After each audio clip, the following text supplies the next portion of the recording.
Anandi by Joshi एक सामान्य महिला से कैसे बनी भारत की पहली महिला डॉक्टर।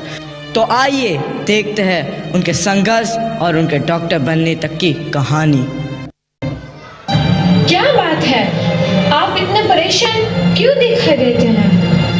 परेशान तो रहूंगा ना पार्वती, आखिर एक बेटी का बाप जो ठहरा।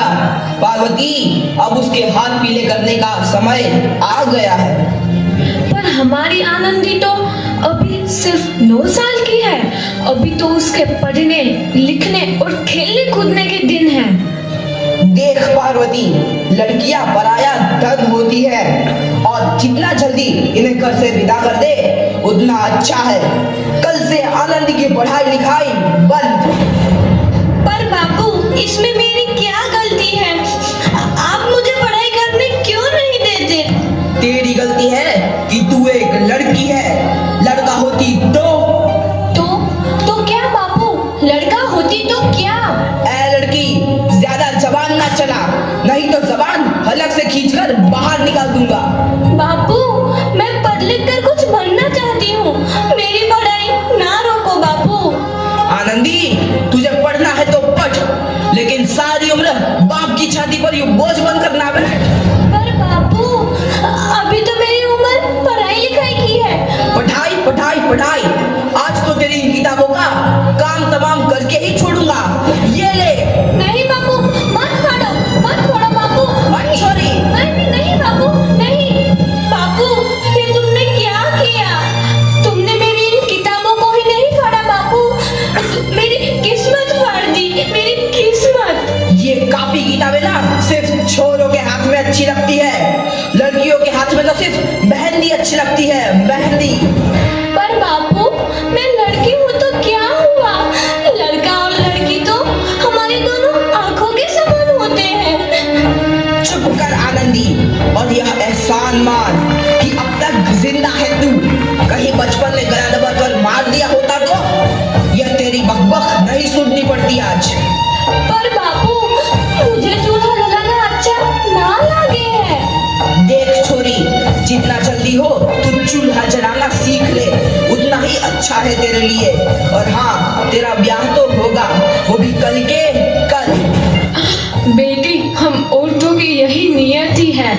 अबला जीवन है तुम्हारी यह कहानी। आंचल में है दूध और आंखों में है पानी।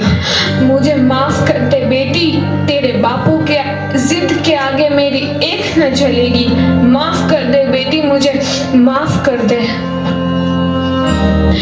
इस प्रकार मात्र 9 वर्ष की छोटी उम्र में आनंदी का विवाह गोपाल राव जोशी से हो गया। बाल विवाह एक सामाजिक कुरीति है और इस कुप्रथा का शिकार होना पड़ा आनंदी को।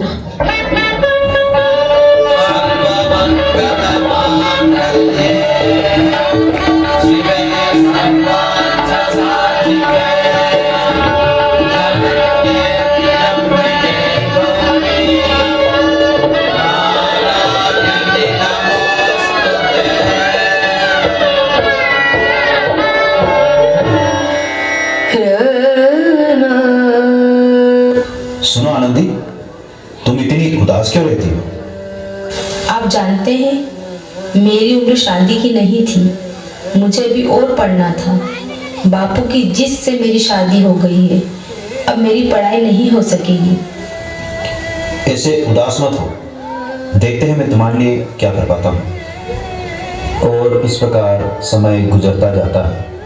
मात्र 14 वर्ष की आयु में आनंदी माँ बन जाती है और कुछ दिन में उसके बच्चे की तबीयत खराब हो जाती है।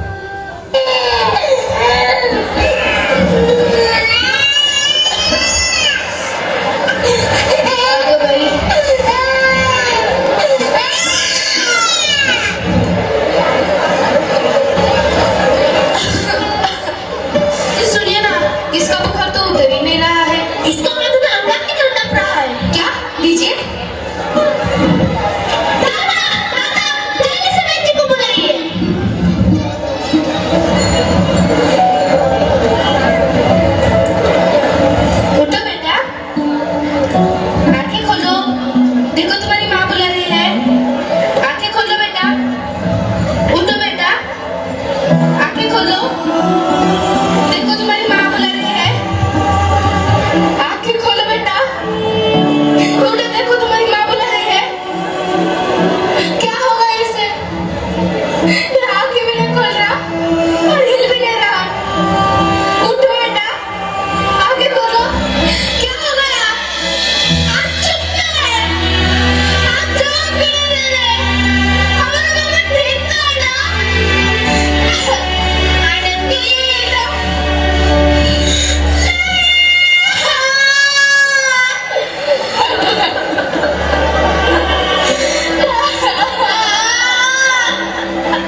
इस प्रकार आनंदी की एकमात्र संतान की मृत्यु होने पर आनंदी पूरी तरह से टूट जाती है और निश्चय करती है कि वो डॉक्टर बन के रहेगी। सुनो, मैं अब डॉक्टर बनना चाहती हूँ।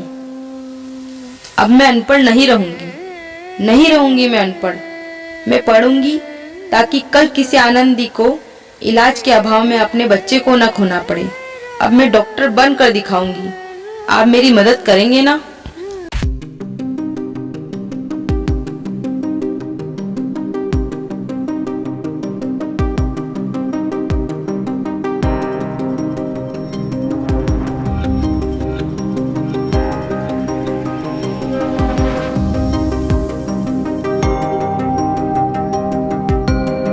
प्रकार 7 अप्रैल 1883 को आनंदी अमेरिका के पेंसिल्वेनिया के लिए रवाना हुई और 3 साल बाद उन्होंने डॉक्टर ऑफ मेडिसिन की उपाधि प्राप्त कर ली।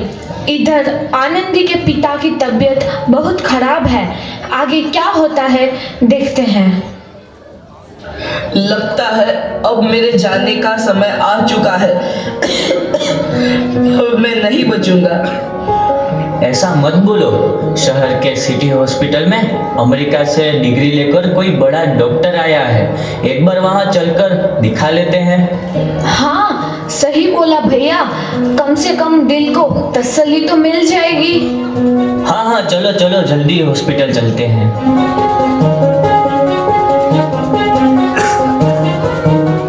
इस मरीज की हालत तो बहुत ही खराब है। कोई चमत्कार ही इसे बचा सकता है।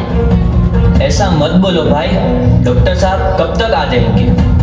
लो आ गई डॉक्टर मैडम। डॉक्टर मैडम जल्दी देखिए, मरीज की हालत बहुत ही खराब है।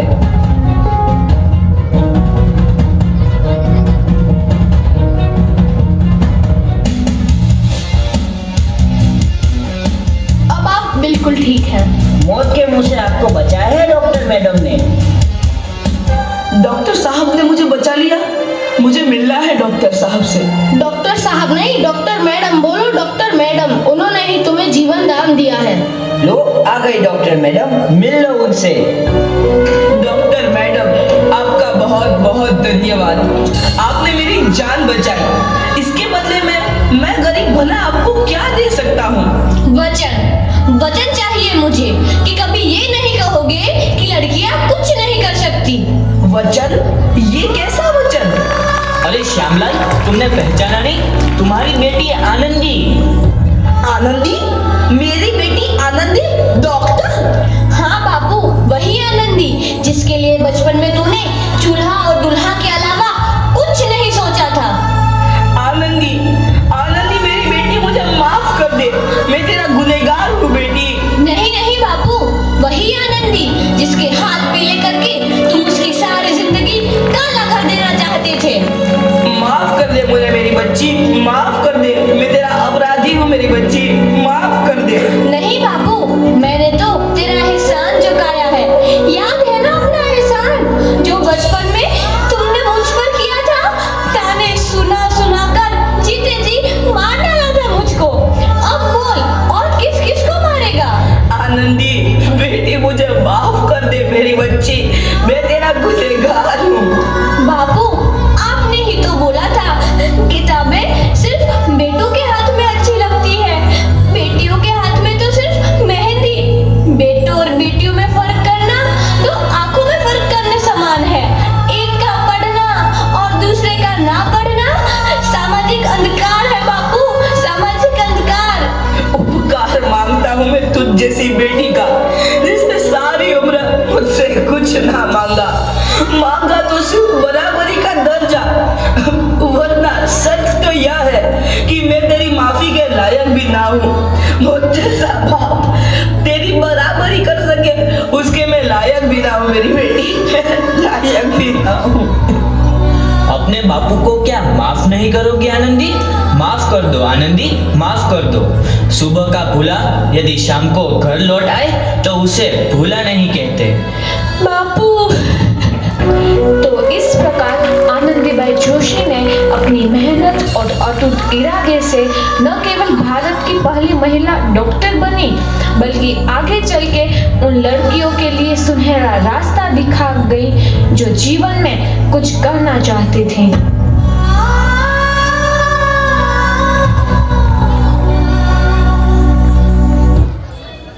बहुत